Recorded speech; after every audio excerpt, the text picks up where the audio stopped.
તો આ તરફ કચ્છ જિલ્લામાં છેલ્લા 25 દિવસથી ડીઝલની અછત છે, જેના કારણે ઉદ્યોગોને માઠી અસર પડી છે। તમામ ઉદ્યોગોને આ ડીઝલની અછતને લઈને તમામ ચાઇના ક્લે હોય સિલિકા ઉદ્યોગ અત્યારે ભાંગી પડવાની અણીએ પર છે। 450 ચાઇના ક્લે માઇન્સ અને સિલિકા વોશિંગ પ્લાન્ટ્સમાં ઉત્પાદન ઠપ થઈ ગયા છે। ડીઝલની અછતના કારણે મશીનો બંધ થઈ ગયા છે। વ્યાપક અસર અત્યારે કચ્છ જિલ્લામાં જોવા મળી રહી છે। અંદાજે 20,000 મજૂરો અને કર્મચારીઓની આજીવિકા જોખમમાં છે। તમામ મશીનો બંધ છે। માલિકોએ મજબૂરીમાં 50% સ્ટાફને છૂટો કરી દીધો છે। એટલે કે ડીઝલની અછત છેલ્લા 25 દિવસથી છે અને ડીઝલની અછતના કારણે ઉદ્યોગોને વ્યાપક અસર પડી છે।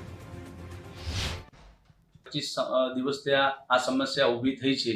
અત્યારના આ ડીઝલની પરિસ્થિતિને કારણે અમારા ચાઇના ક્લે ઉદ્યોગને બહુ નુકસાન પહોંચી રહ્યો છે।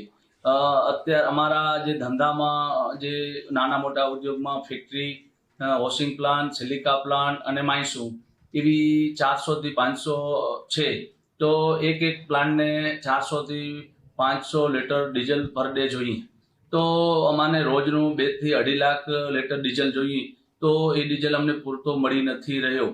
અત્યારના સમયમાં અમારો 50% ધંધો હાલે છે। જો આવી પરિસ્થિતિ રહી તો અમારા ધંધો હજી આ બંધ કરવાને આડે છે। તો અમારી એવી રજૂઆત છે કે સરકારશ્રી પાસે કે અમારા ઉદ્યોગને ધ્યાને લઈ અને કાંઈ નિર્ણય લઈએ।